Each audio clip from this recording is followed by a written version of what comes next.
ஸ்ரீபாத சத்ததி. நம்முடைய குருவான அகில குருவான நாராயண பட்டத்திற்கு அநேக கோடி நமஸ்காரங்களை தெரிவித்துக் கொள்வோம். நாராயண பட்டத்திரி 100 தசகங்களை இந்த உலகமே திரும்பி பார்க்கும் வண்ணம் அந்த நாராயணன் குருவாயூரப்பன் மீது பாடிய பொழுதும், அந்த குருவாயூரப்பனையே நேரடியாக தரிசிக்கும் பாக்கியம் பெற்ற பொழுதும், அவருக்கு முக்தி என்பது இந்த முக்தி ஸ்தலத்தில் தான் கிடைத்திருக்கிறது என்ற ஒரு கேள்வி என் மனத்திற்குள் எழுந்து கொண்டே இருந்தது. அப்படி என்றால் இந்த முக்தி ஸ்தலத்தில் கொலு வீற்றிருக்கும் பிரகாசமயமான ஸ்ரீ துர்க்கை அன்னையின் சக்தி என்ன? எதற்காக நம் நாராயண பட்டத்திரி குருவாயூரப்பனால் இந்த முக்தி ஸ்தலத்துக்கு அனுப்பி வைக்கப்பட்டார் என்பதை ஆழ்ந்து உற்று நோக்கும் பொழுது,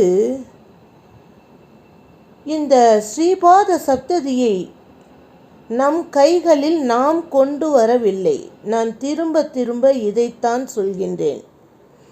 எப்பொழுது நாம் நாராயணியத்திற்குள் வந்தோமோ அப்பொழுதே அந்த குருவாயூரப்பன் தீர்மானித்து விட்டார், இவர்களுக்கு ஸ்ரீபாத சப்ததியும் கொண்டு போய் சேர்க்க வேண்டும், அதனுடைய பெருமைகளையும் இவர்கள் உணர வேண்டும், அந்த துர்க்கையின் புண்ணியத்தையும் இவர்கள் பெற வேண்டும் என்று அந்த நம் அப்பன் குருவாயூரப்பன் தீர்மானித்திருக்கிறார். நம் கையில் எதுவுமே கிடையாது. நல்ல விஷயங்களை தேடி நாம் போக போக எல்லாமே நம் கைகூடி வருகிறது பாருங்கள். அதை தயவு செய்து ஒரு நிமிடம் நாம் ஒத்துக்கொள்ளத்தான் வேண்டும். அப்பொழுதுதான் நம் பிரயாணம் மிகவும் இனிமையாக இருக்கும். நமது கைகளில் எதுவுமே கிடையாது. அந்த நாராயண பட்டத்திரி இந்த ஸ்ரீபாத சப்ததியில் வர்ணிக்காத தெய்வங்களே இல்லை என்று கூறலாம். தேவர்கள் என்பவர்கள் அவ்வளவு சிறப்பு மிக்கவர்கள். அவர்களுடைய பாதங்களை நமஸ்காரம் செய்வதே மிகப்பெரிய விஷயம். அவர்களுடைய ஆசீர்வாதங்கள் அந்த பிரம்ம முகூர்த்தத்திலே ததாஸ்து ததாஸ்து என்ற ரூபத்திலே நமக்கு கிடைத்து கொண்டிருக்கின்றது. பெற்றுக்கொள்ளுங்கள் தோழிகளே தோழிகளே என்று அந்த பிரம்ம முகூர்த்தத்தின் அருமைகளை நான் கூறிக்கொண்டே இருக்கின்றேன். அவ்வளவு சிறப்புமிக்க தேவர்களே தலை தாழ்த்து அவர்களுடைய கிரீடங்களையெல்லாம் பூமாதேவியின் மீது தழுவ வைத்துவிட்டு ஒரு அன்னையின் பாதத்தை வணங்குகிறார்கள் என்றால் அது இந்த ஸ்ரீபாத சப்ததி வர்ணிக்கும் அந்த துர்க்கை அன்னைதான். ஸ்ரீபாத சப்ததியின் நாயகியாய் அமர்ந்திருக்கும் அம்பாளை சூரியனும் சந்திரனும் சிவனும் விஷ்ணுவும் பிரம்மாவும் ஏன் வருணனும் வாயுவும் இந்திரனும் திக்பாலகர்களும் 8 திசைகளும் காவல் காக்கும் திக்பாலகர்களும் செல்வச் செழிப்பிற்கு பெயர் பெற்ற குபேர பகவானும் இத்தனை தேவாதி தேவர்களெல்லாம் அந்த ஒரே ஒரு பாதம் ஸ்ரீபாதம் அம்பாளின் ஸ்ரீபாதத்திற்கு முன்னே தலை தாழ்த்தி வணங்கி நிற்கின்றார்கள் என்றால் அந்த முக்திஸ்தலத்திலே கொலுவீற்றிருக்கும் சைலபுத்திரியின் பெருமையை என்னவென்று கூறுவது? இந்த பதிவிலே சூரிய பகவானுக்கும் இந்த நம் அன்னை துர்க்கை அம்மாவிற்கும், சந்திர பகவானுக்கும் அன்னை துர்க்கையின் பாதத்திற்கும், கங்கைக்கும் அன்னை துர்க்கையின் பாதத்திற்கும் என்ன சம்பந்தம் என்று சிறிது கலந்துரையாடலாம் வாருங்கள். சூரியன் என்பவன் பாஸ்கரன். பாசம் என்றாலே பிரகாசம் என்றுதானே பொருள். சூரியனை வர்ணிக்கத்தான் முடியுமே தவிர அந்த வர்ணனையை முழுவதுமாக முடிக்க நம் வாழ்நாள் பத்தாது. சூரியனுக்கு ஆயிரக்கணக்கான கிரணங்கள் இருக்கின்றன. ஆயிரக்கணக்கான திக்குகளில் அந்த கிரணங்கள் வலம் வந்து கொண்டிருக்கின்றன. அதிகோர கிரகணமாக அந்த கிரணங்கள் இந்த உலகம் முழுவதையும் வலம் வந்து வெப்பத்தாலும் வெளிச்சத்தாலும் இந்த உலகத்தை வாழ்வித்து கொண்டிருக்கின்றன. அந்த சூரிய பகவானே தன்னால் ஒரு விஷயம் முடியவில்லை, ஓரிடத்தில் இருக்கின்ற இருட்டை தன்னால் போக்க முடியவில்லை. அந்த இடத்திற்கு பிரகாசத்தை தான் கொண்டு போய் சேர்க்க வேண்டும். எப்படி? அந்த 1000 கிரணங்களை உடைய சூரிய பகவானே தன்னால் ஒரு இடத்திலுள்ள இருட்டை போக்க முடியவில்லை, பிரகாசத்தை கொண்டு சேர்க்க வேண்டும் என்பதற்காக அன்னை ஆதிபராசக்தி துர்க்கை அம்பாளின் பாதத்தை தலை தாழ்த்தி வணங்குகின்றானாம். எப்படி என்றால், ஒரு அறைக்குள் ஒரு அறையை நாம் நெடு நாட்களாக பூட்டி வைத்து கொண்டே இருக்கின்றோம். அந்த அறைக்கு வெளியிலே சூரியனின் கிரணங்கள் அதனுடைய வெப்பத்தையும் வெளிச்சத்தையும் தந்து கொண்டிருக்கின்றன. ஆனால் அந்த அறைக்குள்ளே அவனால் நுழைய முடிவதில்லை. எப்பொழுது அந்த அறையின் கதவுகளை திறக்கின்றோமோ அப்பொழுதுதான் அந்த சூரிய பகவான் அந்த அறைக்குள்ளே பிரவேசிக்க முடியும். அந்த அறை என்னவென்று பார்ப்போம். அம்பாளின் ஸ்ரீ பாதங்கள் இரண்டும் அதிகோமல தரமானது, மிகவும் மென்மையானது. அந்த அவ்வளவு மென்மையாக இருந்தும் கூட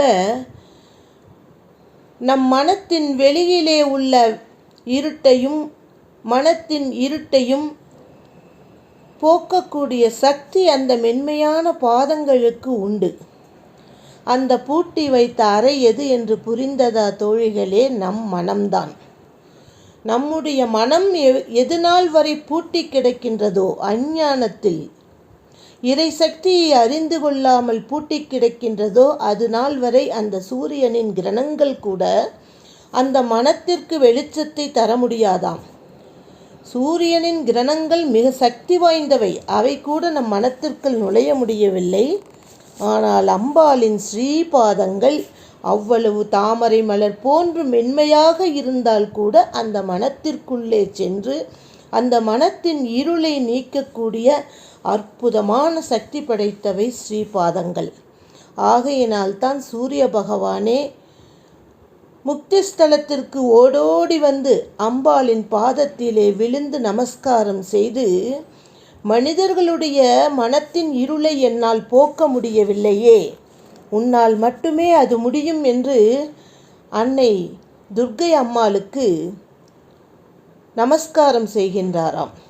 இவ்வளவு மென்மையான ஸ்ரீபாதங்கள் அனந்தமானவை.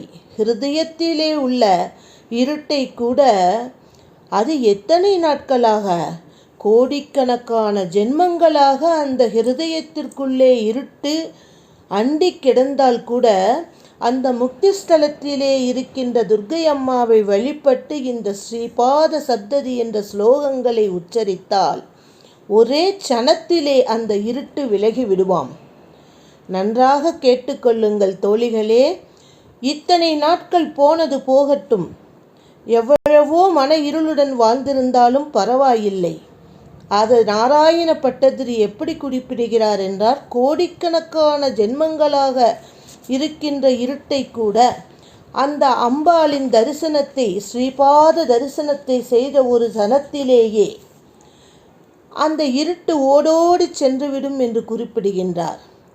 என்னே அற்புதமான கவிநயம் அவருக்கு! எப்படி நாம் இங்கே அமர்ந்து கொண்டு அந்த அம்பாளின் ஸ்ரீபாத தரிசனத்தை பெறுவது என்றால், இதைத்தான் நேற்றைய பதிவிலே நான் குறிப்பிட்டிருந்தேன். ஸ்ரீபாத சப்ததியின் ஸ்லோகங்களை சொல்வதற்கு முன்னால் அந்த அம்பாளின் ஸ்வரூபத்தை மனதிற்குள்ளே கொண்டு வந்து நிறுத்தி வையுங்கள். எப்பொழுது அம்பாள் நம்முடைய மனதிற்குள் அடியெடுத்து வைத்து வந்து விடுகின்றாளோ, பிறகு எப்படி அங்கே இருட்டு இருப்பதற்கு வாய்ப்பிருக்கும்? நாம் இருக்கும் இடத்திலிருந்தே முக்திஸ்தலத்தில் இருக்கும் அம்பிகையை நாம் தரிசித்து வரும் வாய்ப்பு இருக்கிறதல்லவா? இவ்வளவு சிறப்பான அழகான இந்த காவியத்தை இலக்கண இலக்கிய நயம் சொட்ட சொட்ட வடித்து கொடுத்திருக்கின்றார் நாராயண பட்டதிரி. நாராயணீயம் படிக்கும் பொழுது அவர் மீது பெருமதிப்பு கூடியது. இந்த ஸ்ரீபாத சப்ததியை படிக்கும் பொழுது அவருக்குள் இருக்கும் அந்த தெய்வீக சக்தியை நானும் உணர முடிந்தது. நீங்களும் நிச்சயம் உணர்வீர்கள் என்று நம்புகின்றேன். இப்பொழுது அந்த என்னுடைய மன இருளும் விலகியது போலவே நானும் உணர்கின்றேன். எப்படி என்றால் பகிஹி அந்தக அந்த தமக, அப்படி என்றால் வெளியே உள்ள ஜீவராசிகளை நாம் பார்க்கின்றோம். இந்த உலகத்திலே வாழுகின்ற தருணத்திலே வெளியிலே இருக்கின்ற ஜீவராசிகளை பார்க்கும் பொழுது இது சிறிதானது, இது பெரிதானது, இது இப்படிப்பட்டது, அது அப்படிப்பட்டது என்று வேறு வேறாக நாம் பார்த்து கொண்டிருக்கின்றோம். எப்பொழுது எல்லா ஜீவராசிகளையும் அம்பாளின் சொரூபமாக நாம் பார்க்க முயல்கிறோமோ அப்பொழுதுதான் நம்முடைய வெளி இருட்டும் அம்பாளை நம் மனத்திற்குள் கொண்டு வந்து நிறுத்தி வைக்கும் பொழுது நம் மனத்தில் உள்ள உள்ளிருட்டும் நீக்குவதற்கு வாய்ப்புகள் நிறைய கிடைக்கும் என்று நாராயண பட்டதிரி நம்முடன் அளவலாவுகிறார். இப்படி சூரியனால் கூட உள்ளிருட்டை நீக்க முடியவில்லை. ஆனால் அன்னையின் பாத தரிசனத்தை பெற்றால் நம்முடைய மனத்தின் வெளியிருட்டும் உள்ளிருட்டும் ஒன்றாக களையக்கூடிய சக்தி அந்த அம்பிகைக்கு உண்டு என்பதை நாராயண பட்டதிரி வலியுறுத்தி இந்த ஸ்ரீபாத சப்ததிக்கு பெருமை சேர்க்கின்றார். இவ்வளவு அழகான சூரியனை தன்னுடைய பாத தரிசனத்தை கொடுத்த அம்பிகை அடுத்து சந்திரனுக்கும் ஸ்ரீபாதங்களை வணங்குகின்ற பேற்றை கொடுக்கின்றாள். ஒரு சமயம் பரமேஸ்வரன் தனது தலையிலே எப்பொழுதுமே தன்னுடைய தலையிலே ஒரு சந்திரனை, பிறை சந்திரனை வைத்திருப்பார். அந்த பரமேஸ்வரனும் அம்பாளின் பாதத்தை வணங்குவதற்காக அவளுடைய பாதங்களில் விழுந்து நமஸ்காரம் செய்கின்றானாம். அப்பொழுது வினோதமான எண்ணம் தோன்றுகிறது பரமேஸ்வரனுக்கு.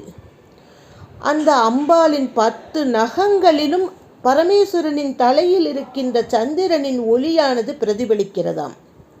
சிறிது கற்பனை செய்து பாருங்கள் தோழிகளே. பரமேஸ்வரனின் தலையிலே ஜொலித்து கொண்டிருக்கும் சந்திரனின் பிம்பம் அம்பாளின் சிவந்த நிற பாதங்களில் உள்ள 10 நகங்களில் எதிரொலிக்கிறதாம். அடடா, நாம் ஒரே ஒரு சந்திரனை அல்லவா அணிந்து வந்தோம், இங்கே மொத்தம் 11 சந்திரர்கள் இருக்கின்றார்களே என்று பரமேஸ்வரன் திரும்ப திரும்ப எண்ணி பார்த்து கொண்டாராம். 10 நகங்களில் 10 பாலச்சந்திரர்கள், அவருடைய தலையிலே ஒரு சந்திரன், மொத்தம் 11 சந்திரர்கள் இருக்கான்னா அப்போ என்ன அர்த்தம் சொல்ல வர்றார் அப்படின்னா, 10 சந்திரர்களை அந்த நகங்கள், அம்பிகையின் நகங்கள் தாங்கிக் கொண்டிருக்கின்றது. அவ்வளவு நகங்கள் எவ்வளவு பிரகாசமாக இருக்கும் என்பதை நாராயண பட்டதிரி எவ்வளவு அழகாக நமக்கு எடுத்து சொல்லி இருக்கின்றார். பரமேஸ்வரன் தலையை தாழ்த்தி அம்பிகையின் பாதங்களை தரிசனம் செய்யும் பொழுது அந்த இடத்திலே தேவர்கள் எல்லாம் மலர் மாறி தூவுகின்றார்களாம். என்ன சொல்ல வருகிறார் என்றார், 10 ருத்ரர்கள், சந்திரன்கள் 10 இருப்பது போல 10 பரமேஸ்வரர்கள், 10 ருத்ரர்கள் அம்பிகையின் பாதத்தில் இருக்கின்ற நகங்களில் வீற்றிருக்கின்றார்கள். அப்பேற்பட்ட அந்த அம்பாளின் பாதத்தை, ஸ்ரீபாத சப்ததியின் ஸ்லோகத்தை நாம் சொல்ல வேண்டாமா என்ன? சூரியனும் தரிசித்து விட்டான், பரமேஸ்வரனும் தரிசித்து விட்டான். இவ்வளவு அற்புதமான ஸ்ரீபாத சப்ததியை வடித்து கொடுத்த நாராயண பட்டதிரிக்கு நமஸ்காரம் செய்துவிட்டு இன்றைய நமது ஸ்ரீபாத சப்ததியின் ஸ்லோகங்களை எழுத்துக்களில் எல்லாம் பரமேஸ்வரன் அம்பிகையின் பாதங்களில் உள்ள நகங்களில் சந்திரர்களை கண்டார். ஆனால் நாமோ ஸ்ரீபாத சப்ததியின் ஸ்லோகங்களின் எழுத்துக்களில் எல்லாம் சூரிய சந்திரர்களையும் ருத்ரர்களையும் மகாவிஷ்ணுவையும் கண்டு கண்டு கழித்து உணர்ந்து அந்த ஸ்லோகங்களை சொல்ல முயற்சிப்போம். ராதே கிருஷ்ணா. ஸ்ரீபாத சப்ததியில் பயணம் செய்து கொண்டிருக்கும் நமக்கு இந்த துர்க்கை அம்மா மீண்டும் மீண்டும் வந்து நமக்கு அருள் புரிவாள். ராதே கிருஷ்ணா.